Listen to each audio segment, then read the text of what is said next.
তৰাক ভাত খাবলৈ মাতিছে কাৰণ তৰাৰ মাকে এতিয়া তাইক ভাত দি থৈ ধান বান্ধিবলৈ যাব। তৰা আহিলা? ইমান দেৰি ক'ত আছিলা? যোৱা ভাত খাই লোৱাগে। মই খুৰী ঘৰলে ধান বান্ধিবলৈ যাওঁ, নহ'লে ৰাতি খাবলৈ নাই। হ'ব মা, মই নিজে লৈ খাব পাৰিম। আপুনি চিন্তা নকৰিব। মই বাচনকেইটা ধুই থৈ দিম বাৰু। মোৰ আহোঁতে অকণমান দেৰি হ'ব। তুমি যদি খেলিবলৈ যোৱা অলপ সোনকালে ঘূৰি আহিবা। বাহিৰত কাপোৰ মেলা আছে, ভৰাই থ'বা। তৰাৰ মাকে ধান বান্ধিবলৈ আৰম্ভ কৰি দিলে কাৰণ গধূলি হোৱাৰ আগে আগে ধান বান্ধি চালিবও লাগিব। তৰা, বগী আৰু ভুতুৱে খেলা শেষ কৰি কাইলৈ কি কৰিব আলোচনা কৰি আছে। ঐ শুনচোন, কাইলৈ দেওবাৰ নহয়, কি কৰিবি তহঁতি? কাইলৈ নহ'লে টিভি চাবলৈ যাম, ওলাবি। নগেন খুৰাৰ ঘৰত টিভি আনিলে নহয়, গম পাৱ নাই? হয় নেকি বগী? নগেন খুৰাৰ ঘৰত টিভি আনিলে নেকি? ভালেই হ'ল, কাইলৈ 10টা বজাতে ওলাবি দেই। মহাভাৰত দিব নহয়, 3টাই যাম। খুব ভাল হ'ব। আজিকালি লথৌ কাইঘৰত টিভি চাবলৈ নিদিয়ে, বৰ বেছি কৰে আৰু অলপ। মই স্কুলৰ হোমৱৰ্কখিনি আজিয়ে কৰি থৈ দিব লাগিব। তহঁতৰ লগত ময়ো যাম। মই ঘৰত আজিয়ে কথাটো কৈ থৈ দিম। মই বহুত দিন টিভি চাবলৈ পোৱাই নাই। বেছি ৰ'দ দিলে মায়ে যাবলৈ নিদিয়ে আকৌ।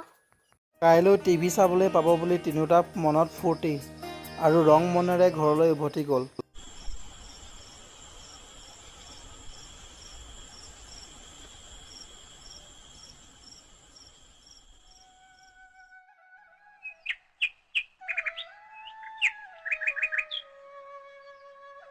বগীয়ে পুৱাই পুৱাই টিভি চাবলৈ যোৱা কথাকে ভাবি আছে। বগী, বাহিৰত বহি কি কৰি আছা? স্কুল ওলাবলৈ হ'ল নহয়, ভিতৰলৈ আহা।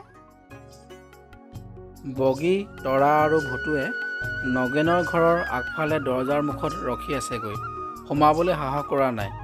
বাহিৰৰ পৰা টিভিৰ মাত শুনি সিহঁতে আনন্দ পাইছে, কিন্তু ভিতৰলৈ যাবলৈহে সাহস কৰিব পৰা নাই। টিভি লগাই থৈছে ঐ। তহঁতি দুটা ইয়াতে থাক, মই দৰ্জাখন খুলি চাওঁ ৰ। ঐ, ভিতৰত ৰামায়ণ দি আছে ঐ। নগেন খুৰাই চাই আছে, আমাক গালি পাৰিব নেকি?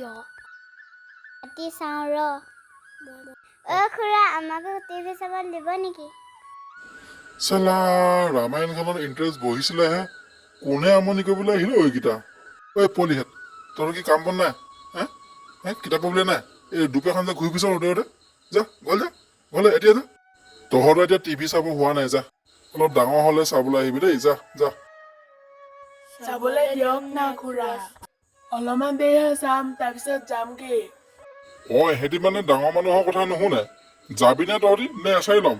বাপেৰক লগাও নেকি হা? সদায় নেচাওঁ, আজিয়ে চাবলৈ আহিছো। দিয়ক না খুৰা। কালিয়ে স্কুলৰ হোমৱৰ্ক শেষ কৰিলোঁ, আজি টিভি চাম বুলি। এইটো টিভি বন্ধ কৰিম এতিয়া, যা যা। অলপ খেলগে যা, নহ'লে শুই থাকগে যা। আৰু আজিৰ পৰা নাহিবি আমাৰ ঘৰলৈ। বগী, তৰা আৰু ভুতুৱে টিভি চাবলৈ নাপাই দুখ মনেৰে গুচি গ'ল আৰু কি কৰা যায় তাকেই ভাবিব ধৰিলে। নদীৰ পাৰত বহি সিহঁতে কথা পাতি আছে। নগেন খুৰা একেই, সেই বাকীবোৰৰ নিচিনা। টিভি চাবলৈ আমাক কোনেও নিদিয়ে। দুখীয়া মানুহ হ'লে এনেকুৱাই হয়। কি কৰিবি এতিয়া? আজিতো চাবলৈ নেপালোৱে। অহা দেওবাৰে ক'ত যাবি এতিয়া? শক্তিমানখন যে চাবলৈ বৰ ইচ্ছা আছিল দেই, চাবলৈহে নেপালোঁ।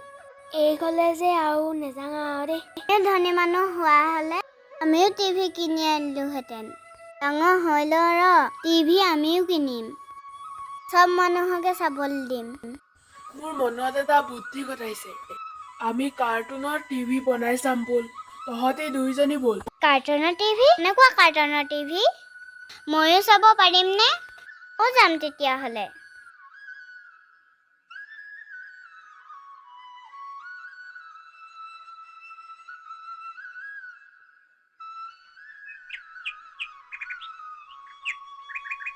তহঁতি পালিহি, ব'ল তহঁতক টিভিটো দেখুৱামগৈ। তৰা, তই মাক সুধি আহিলি নে নাই? পাছত মই গালি খাবলৈ নাই আকৌ। সুধি নাহিলে মায়ে তোক পিটিব আকৌ। মই মাক সুধি আহিছোঁ, তেনেকৈ ক'বলৈ নাহিবি। সুধি আহিছ যদি ঠিকেই আছে, নহ'লে মাৰ খাবি।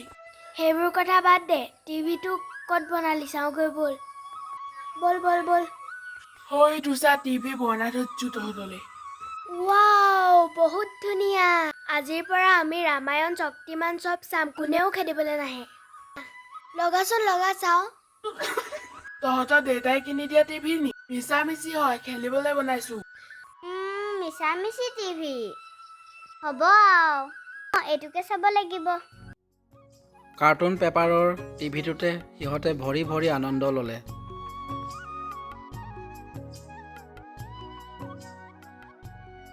আমি এতিয়া দুখীয়া মানুহ, আমি সঁচা-সঁচি টিভি কিনিব নোৱাৰো, সেইকাৰণে কাৰ্টুনৰ টিভিটোকে চাই আছো। আমি ডাঙৰ হৈ ডাঙৰ চাকৰি কৰিম, তেতিয়া সঁচা-সঁচি টিভি কিনিম আৰু দিনটো বহি চাই থাকিম। আপোনালোকেও আহিব দেই, নগেন খুৰাৰ নিচিনাকে আমি নেখেদো। আজিলৈ bye bye, please like, share and subscribe.